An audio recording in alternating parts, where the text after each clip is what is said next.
നമസ്കാരം. കനേഡിയൻ താളുകളിലെ സായാഹ്ന വിശേഷങ്ങളിലേക്ക് എല്ലാ കനേഡിയൻ മലയാളികൾക്കും സ്വാഗതം. കാനഡയിലെ പ്രമുഖ മലയാളി സംഘടനകളുടെ നേതൃത്വത്തിൽ നടന്ന ഒരുമിച്ചൊരോണം അതിഗംഭീരമായി സംഘടിപ്പിക്കപ്പെട്ടു. നിറഞ്ഞ സദസ്സിനെ സാക്ഷി നിർത്തി ശ്രീ ടോമി കോക്കാട് ഭദ്രദീപം തെളിയിച്ചു തുടങ്ങിയ ആഘോഷത്തിൽ മുഖ്യ സ്പോൺസർ ശ്രീ ജോബിഷ് ബേബി ആദ്യ അവസാനക്കാരനായി നിറഞ്ഞു നിന്നു. അതിഥികളുടെ ഗൃഹാതുരതയെ തൊട്ടുണർത്തുന്ന വാക്കുകളുമായി ശ്രീ ടോമി കോക്കാട് വാചാലനായപ്പോൾ മലയാളി കൂട്ടായ്മയുടെ ഐക്യവും ഭംഗിയും ഒരുമയും വിളിച്ചോതിയ ആഘോഷം പങ്കെടുത്തവർക്ക് എന്നെന്നും ഓർമ്മയിൽ സൂക്ഷിക്കാൻ ഒരു നിറച്ചാർത്തായി. World Malayali council, downtown Toronto Malayali Samajam, Kerala cultural association എന്നീ മലയാളി സംഘടനയുടെ സംയുക്ത ആഭിമുഖ്യത്തിലാണ് ഒരുമിച്ചൊരോണം വിജയകരമായി സംഘടിപ്പിച്ചത്.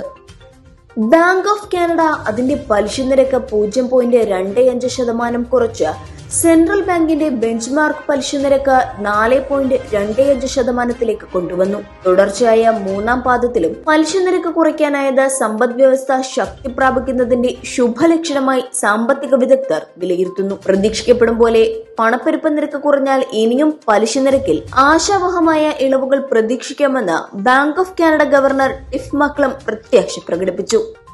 കാനഡയ്ക്ക് ചൈനയുടെ മറുപ്രഹാരം. ചൈനീസ് ഇവികൾക്ക് 100% താരിഫും സ്റ്റീൽ, അലൂമിനിയം എന്നിവയ്ക്ക് 25% ഏർപ്പെടുത്തിയ കാനഡയുടെ നടപടിക്ക് മറുപടി എന്നോണം കാനഡയുടെ കനോല ഇറക്കുമതിയിൽ ആന്റി ഡംപിംഗ് അന്വേഷണം പ്രഖ്യാപിച്ച ചൈന.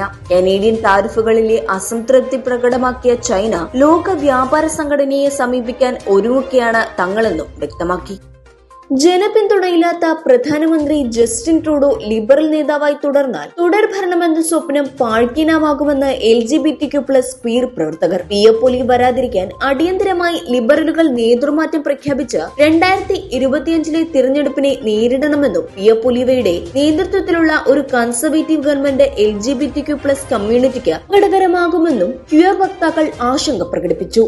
നയരൂപീകരണത്തിൽ തങ്ങളോട് കൂടുതൽ ചേർന്നു നിൽക്കുന്ന ലിബറലുകളുടെ വീഴ്ച തങ്ങളുടെയും വീഴ്ചയാകുമെന്ന ഭയം ഉള്ളിലുണ്ടെന്നും ആയതിനാൽ തന്നെ നേതൃമാറ്റം നടത്തി ഭരണ തുടർച്ചയ്ക്ക് ശ്രമിക്കണമെന്നും LGBTQ+ വിഷയങ്ങളിൽ മുമ്പ് ട്രൂഡോയുടെ പ്രത്യേക ഉപദേഷ്ടാവായിരുന്ന ഫെഡറൽ ക്യാബിനറ്റ് മന്ത്രി റാൻഡി ബോയ്സോണോൾട്ട് അഭിപ്രായപ്പെട്ടു.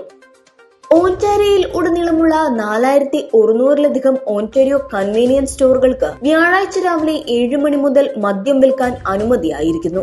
LCBOകൾ, ബിയർ സ്റ്റോറുകൾ, പലചരക്ക് കടകൾ തുടങ്ങി നിലവിലുള്ള ആൽക്കഹോൾ റീറ്റെയിൽ സൈറ്റുകൾ കണക്കാക്കുമ്പോൾ പ്രവിശ്യയിൽ ആകെ മദ്യവിൽപ്പന ചെയ്യുന്ന 6086 കേന്ദ്രങ്ങൾ ഉണ്ടായിരിക്കും. ഏകദേശം 1500 ഓന്റാരിയോക്കാർക്ക് ഒരു സ്റ്റോർ എന്ന കണക്കിൽ മദ്യലഭ്യത സുലഭമാക്കുന്നതിന്റെ അടയാളമാണ് കൂടുതൽ കേന്ദ്രങ്ങളെന്ന് വിലയിരുത്തപ്പെടുന്നു. എന്നാൽ 4100-ൽ സ്കൂൾ ദൂരപരിധിക്കുള്ളിൽ ഉള്ള കേന്ദ്രങ്ങൾ നീളെ എതിർപ്പിന് കാരണമായി തുടരുകയാണ്. കേരള പോലീസിലെ ഉയർന്ന പോലീസ് ഉദ്യോഗസ്ഥർക്കെതിരെ നൽകിയ പരാതിയിൽ നടപടിയുണ്ടാകുമെന്ന ഉറപ്പ് എവിടെ നിന്നും ലഭിച്ചിട്ടില്ലെന്ന് PV അൻവർ MLA. ഉദ്യോഗസ്ഥർക്കെതിരായ പരാതി CPM സംസ്ഥാന സെക്രട്ടറി MV ഗോവിന്ദന് നൽകിയ ശേഷം മാധ്യമങ്ങളോട് സംസാരിക്കുകയായിരുന്നു അദ്ദേഹം. ADGP അടക്കമുള്ള ഉദ്യോഗസ്ഥർക്കെതിരെയുള്ള പരാതി അന്വേഷിക്കാൻ കീഴുദ്യോഗസ്ഥനെ നിയോഗിച്ചതിനുള്ള അതൃപ്തിയും MLA പ്രകടിപ്പിച്ചു. ഹെഡ്മാസ്റ്ററെ കുറിച്ച് അന്വേഷിക്കുന്നത് പ്യൂണാകരുതെന്നും അങ്ങനെയുണ്ടായാൽ അതിന്റെ ഉത്തരവാദിത്തം പാർട്ടിക്കും സർക്കാരിനും ഉണ്ടാകുമെന്നും അദ്ദേഹം പറഞ്ഞു.